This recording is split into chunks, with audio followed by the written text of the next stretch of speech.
Your name? My name's Daniel Paul Hanson. I'm from Rochdale, and I live on an estate called Belfield. I lived there all my life, and then when I got a bit older, I started messing about, you know, with Class A's and that. And I started having a go at selling them, and I got into the wheel of selling them, but I started using. And when I first had them, it was all right. So I used to go out, do all my daily stuff, come back, and then we'd have a smoke at night. But my dad and his dad found out, so they come to the flat, and then they dragged us home, and I went and lived with my nan. I woke up that day feeling all right, I felt good and that, But afternoon come, and I started feeling like I had the cold, sniffles, sneezing, and all that. And Jamie phoned me, and when I told him, he went, "Oh, you'll be all right in a minute, I'll come around and see you." He come around, he gave me a bit of gear on the foil, and I knew from that day I had an habit. And I was only about 19 at the time. 19, and all I was doing before I was doing all that is smoking dope. I was a bit of a nuisance on the estate, you know, like, you know, robbing cars and doing what lads normally do on an estate, you know. Did you go to school? I went to school, I went all the way through my primary school, all right. And I went to high school and ended up getting kicked out in last year. So how was your childhood? My childhood, I still see my mum, still see my dad, see everything. I still talk to him and all that. And I prefer not to go and ask them for help, right? And like Honky says, how come you don't go and see your mum and that? I choose not to. I only see her at certain right times, at special occasions and that, but I still see my mum. But the last like 10 years, I've been in and out of jail. In and out? My last sentence, I nearly got 10 years EDS, only because I was in a flat, having a smoke, spending a bit of money, because I had a bit of money at that time, and I got hit with an hammer on the back of my head and my forehead. That's why I wear a cap, and because I went forward, he's hit up and down my spine. So basically that's what saved me, because if I wouldn't have went forward, he would have carried on my head. So I ran in the kitchen and I grabbed a knife, and I've cut him from his ear to his chin and over. So when I was in court, I ran trial, and lucky enough, right, I got the charges dropped, because it wouldn't have happened if I wouldn't have got hit with an hammer. And I'm the one who got arrested, I'm the one who got pulled in, but the guy who started it off and hit me with an hammer, he's not looking at any charges. Why am I looking at all this? Is because I've got a criminal record.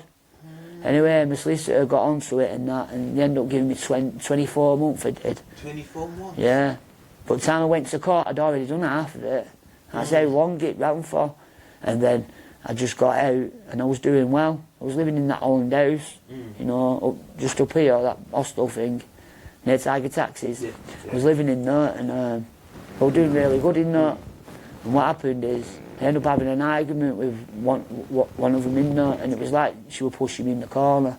So I packed my stuff and I went, but I realised now I made a bad mistake. But because I still go and talk to them, they help me with my claim on the computer, and if I need my washing doing and that, they'll still wash my clothes, and they give me bits and bats to eat, so they're still alright. But I've been staying with an old friend of mine, Sean, and I've known him since I was 16. Since you were 16? Yeah, and he was having a bit of trouble in his flat. Someone was like giving him a bit of trouble. So when I moved out, I moved in, got the guy out.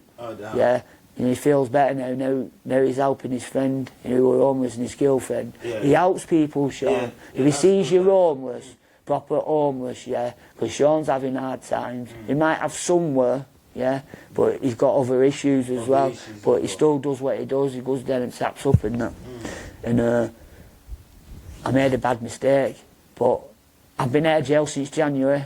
You've been out of jail since January? I'm not on probation. I've never been out this long, for over 10 years, and I've never been on probation. I've always been on probation, and I'm off it all now.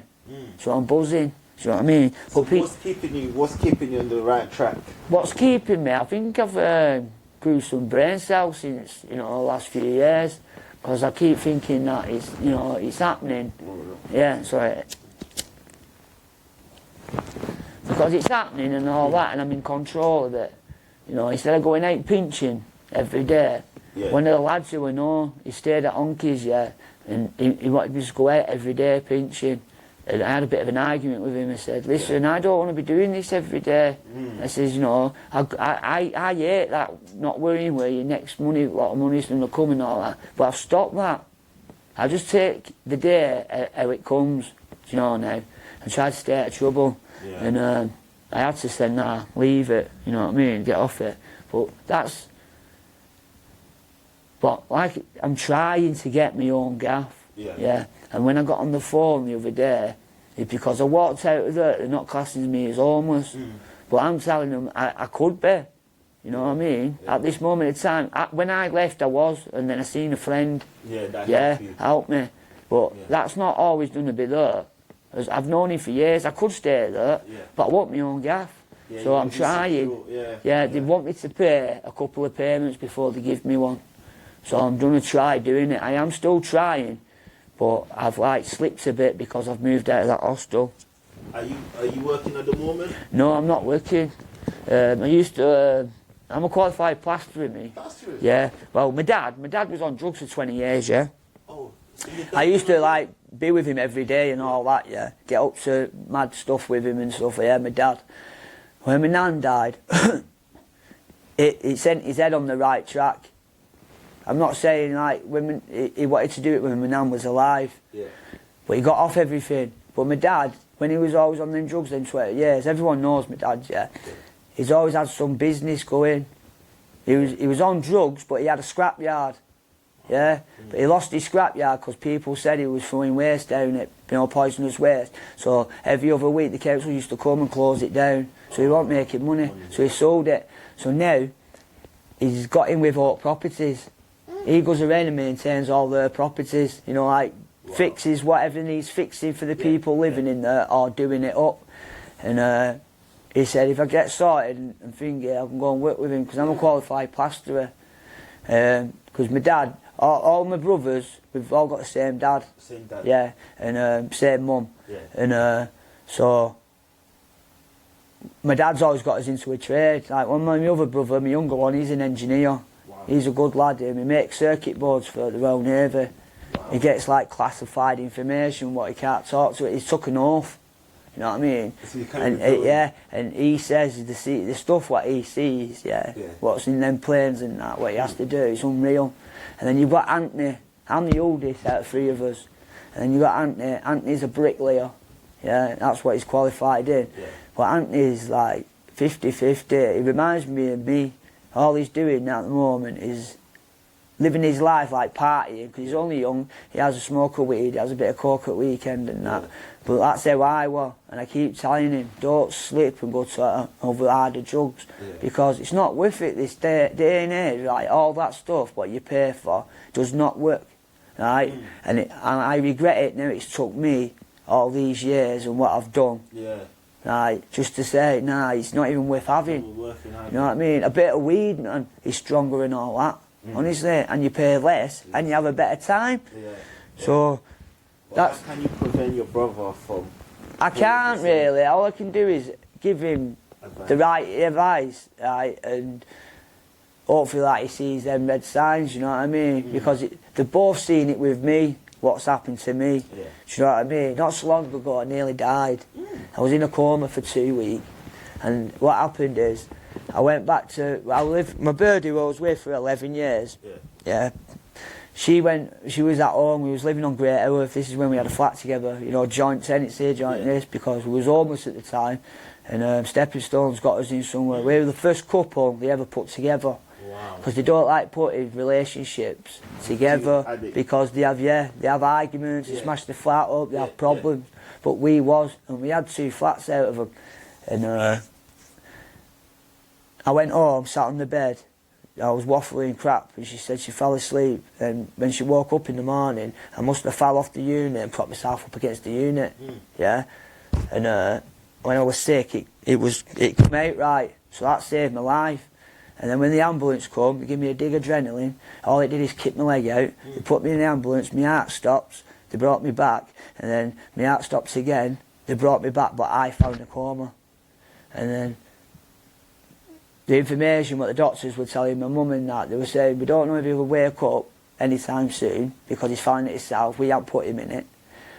We don't know if he's going to wake up disabled or the same person.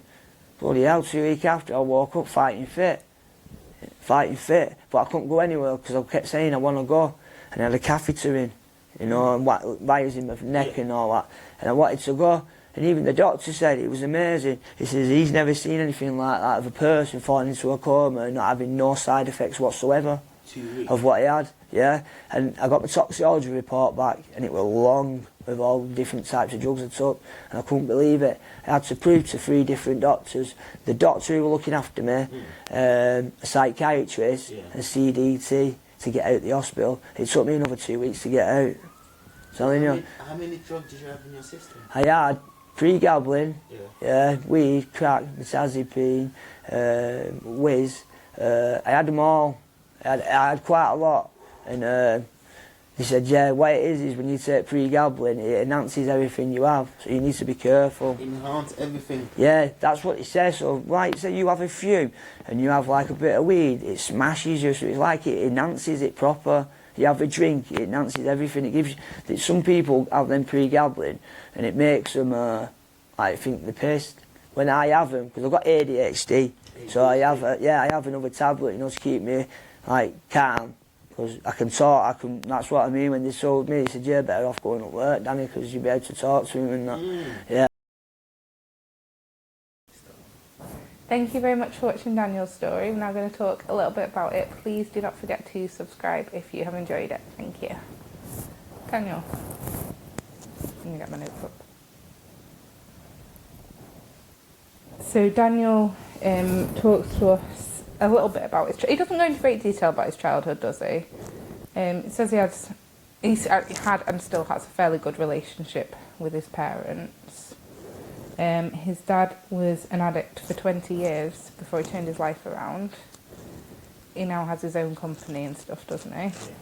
Which is amazing. He's got 2 brothers. One of the younger ones. So I'm unsure whether it's like the middle, because he's the oldest, so I'm unsure whether it's, I assume it's probably the youngest. He's a little bit worried about him and the path that he's potentially going down. There's nothing much that he can do for him when you give him that advice. Yeah, and I think he's like, he accepts that, isn't there? Like, he can't force him. You can't force him. And I think Daniel looks at it from the viewpoint of an addict, as in he can see where it could potentially end up. Yeah. And just because that's how he ended up, it doesn't mean the same for his brother, does it, necessarily? So he was fine all through primary school, and then ended up getting kicked out of secondary school before it finished. What do you... Like, because to me, like, I understand, because I know what you're going to say, like, what would you do if he's disrupting a whole class? Like, I do get it. Like, there's no point one student stopping the other 25 learning. But equally, by kicking him out of school completely, I feel like it's just setting him up to fail. It's like the school, like, where, like, washing their hands, like, not my problem anymore. Yeah, but that's the thing. You can't let one student just tell. No, but there must be other things you can do than kick him out completely. Yeah. I don't know what you think, but I think, like, it's different with adults, but when kids act up, there's usually a reason behind their behaviour. Oh, they're just being a kid. Your idea of just being a kid and my idea of just being a kid, very different. Very, very different. So he started using Class A drugs when he was 19. Before that, he was just using weed or cannabis. Yeah. And we've heard a lot of people, well, a fair few people say before about cannabis being a gateway drug. Yeah, what do you think about that? What's your opinion? What's my opinion? I don't know. I think an addict is an addict. As in, I don't think it matters what drug they used first. I think it's going to always progress into addiction. I don't think it's the cannabis itself that's the gateway drug. I think it's the individual person. Does that make sense? Yeah. Like, alcohol is not a gateway to being an alcoholic. Many people can just enjoy a drink every now and then, and it's not a problem. But it does turn into a problem for some people. And that's my view on cannabis. Like, a lot of people can just use cannabis now and again, and it's fine. For some people, it's a gateway to then harder drugs. Which I do get, because, like, maybe it makes it easier to try other drugs because you've tried one drug. I don't know. Opinion. I didn't ask for it, but... Okay. What's your opinion on this? My opinion. Mm-hmm. I think a lot of people do abuse drugs first of all. I think you get to the point if you don't get high of cannabis no more. So you're trying to find something else that to replace it. Because you abuse the cannabis, it does not get you high no more. So you decide to go to a harder drug. That's what I think. I could be wrong. Do you think cannabis is addictive? Yes. Mm. Yeah, to some people, yeah. So why, when these people then move on to the harder drugs, Yeah. like I know obviously you then can't move on again because there's nothing above, but then why don't they stop? Because they're not getting a high no more. But obviously most of the people, they don't smoke cannabis no more. When you're taking, Yeah. I don't know. It's tricky, isn't it? It's very tricky. Like, I can see both points of view. No, I see what you're saying. As in, I can see Because why it reads- people... Yeah. Like, I can see why people think it's a gateway drug. But then I also can see that many people just smoke cannabis and never progress onto anything else. Yeah. So I don't, for that reason alone, I don't think you could I think it's the individual person. I don't think you can blame cannabis for being a gateway drug. Yeah. I think it's the individual, Yeah. how they're using it. Drug abuse. Hmm. And maybe that sort of addiction tendency. But you don't choose to be an addict. No, but I mean, like, I maybe I need to do some more research into it, but like alcoholism can pass down in families, can't it? Like with Daniel, his dad was an addict. Yeah. He is an addict. Like, is there something in your brain's chemistry or your brain's makeup that makes you more prone to it? Yeah. But his dad done amazing. His dad's done so good. Yeah. And it's nice, obviously it's not nice that his dad was an addict, but it's good for Daniel in the sense that he still has that family support around him because they understand. He got the best people around him, but until Daniel is ready to change, no one else can do it for him. No. He got the best support around him, his family, his dad. And he said himself that his dad's got, like, he's qualified as a plasterer, which it's always good to have a trade. That's a lot of money. It's good, isn't it? Good. And his dad has got that lined up for him. So he's got, like, he's so much luckier than some people that we've spoken to in the fact that he's got Family support. the family support and that way out lined up for when he's ready. Because how many people have we spoke to and they want to give up, but they don't know what to do? They've got no family anymore. Yeah. All their friends are drug users. They've got no qualifications, no... Yeah. Like, he has got all that lined up for him for when he's ready to quit, Yeah. which I think is amazing. And then, so for the past 10 years, he says in and out of jail, but then you filmed that interview in August, end of August, didn't you? And he said this is he's been out since January and that's the longest he's ever been out in those 10 years. So to me, like, that doesn't even sound like in and out. That sounds like mostly in, Mostly in which must be really hard. 10 years, 8 months. 8 months is the longest he's been outside of jail. He's doing good. He's doing really good because, like, I haven't been to jail, but I can imagine that it's a massive adjustment going from jail life to life outside. You should try sometime. Yeah, I'm going to kill you one day. 100%.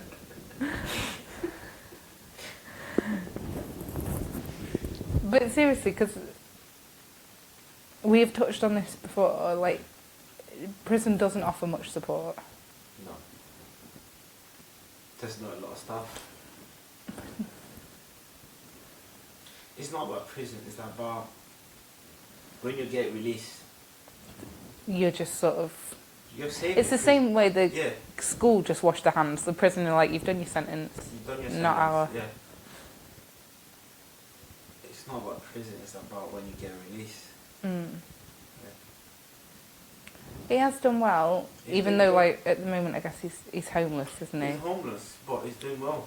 Yeah. And he seems to have really grown up, because he's making an active choice to stay out of trouble, isn't he? An active decision to stay out of trouble.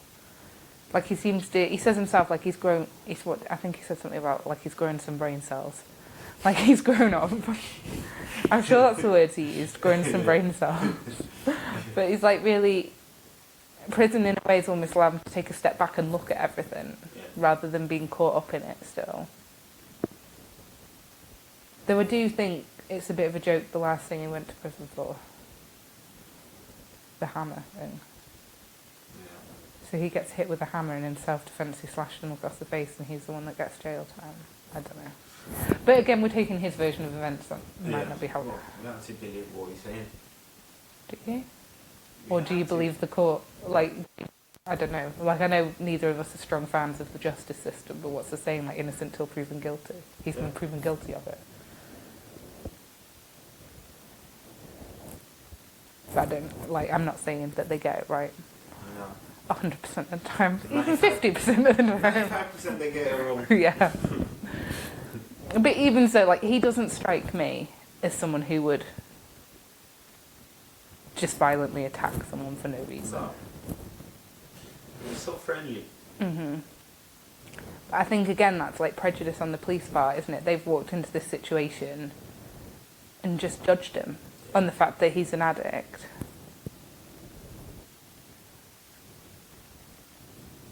But he's done the time, he's out, and he seems to be trying to remove himself from those situations where he might get himself in trouble again. That's how it's been. That's what Yeah. got kicked out. It's so tough, isn't it? And then for them not to class him as homeless. Like, I don't know. I just can't believe in this day and age that there's people without homes. And so many people without homes. It's not like it's the odd one or two. And he is amazingly lucky that his friend has taken him in.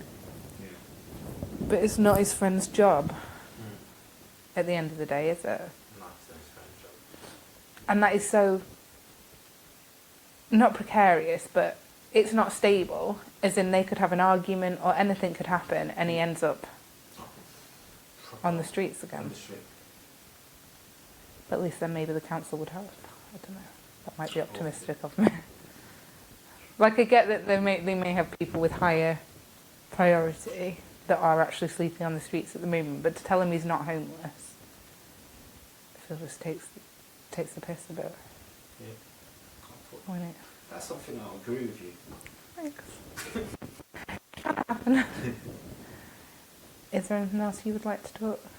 About the drugs that when he was in a coma. Oh yes, forgot about that. Well done. Thanks. The last bit that we wanted to touch on is how he nearly died. He ended up in a coma for 2 weeks from a drug overdose. When he read out the list of drugs that he was on, I literally... I mean, I get paranoid mixing paracetamol and ibuprofen. Let alone this long list. It's just crazy to me. Because when you take drugs, you don't think right. Do you not genuinely think they just don't care what goes into their bodies? It's not. They do care, but at that stage, They're not thinking about at it. the moment, you don't think.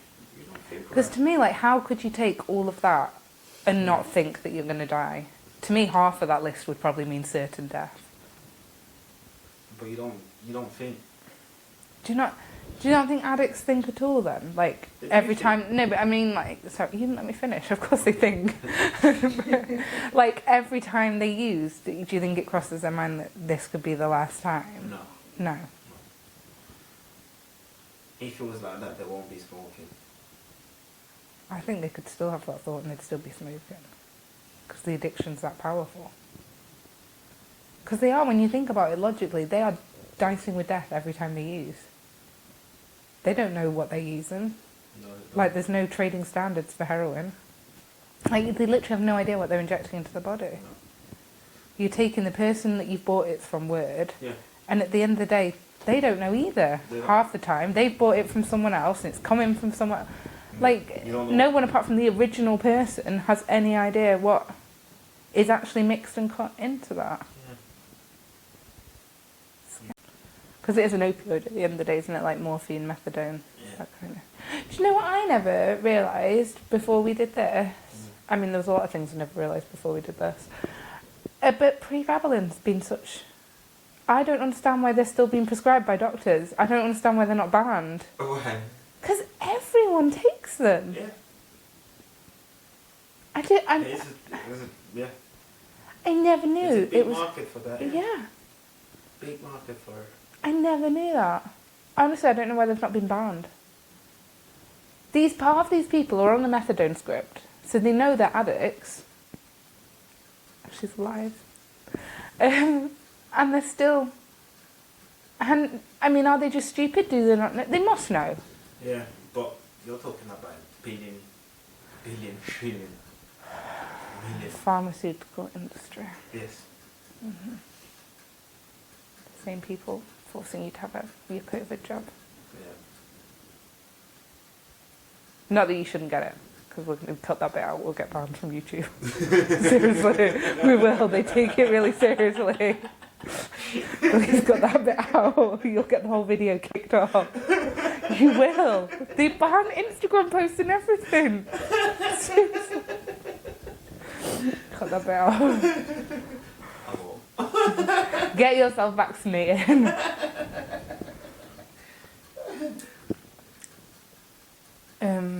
Pre-gabs. So you literally think it's the pharmaceutical industry behind... Yeah. Do you know I was not so cynical before I met you? Methadone.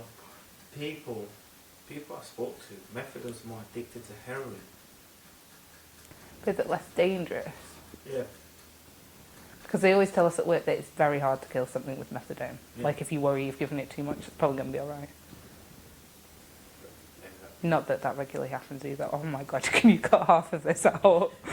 Do not regularly overdose things with methadone. He's just... Oh, I don't know. It's such a cynical world, isn't it, really? Yes. Yep. But Daniel, he survived that, luckily, and he's doing really good. And hopefully in the near future, he'll decide that it's the right time to give up. Because he's so young, he's still got his whole life ahead of him. Yeah. And I know, like, it's obviously it's never too late to give up, but he is so young. He is young. He's still a kid. Mhm. Like, he's still got so much to do and see, and it would be a shame for him if he carried on down the path he was taking. Thank you very much for watching, and we'll see you again soon. Please do not forget to subscribe if you have enjoyed. Thank you.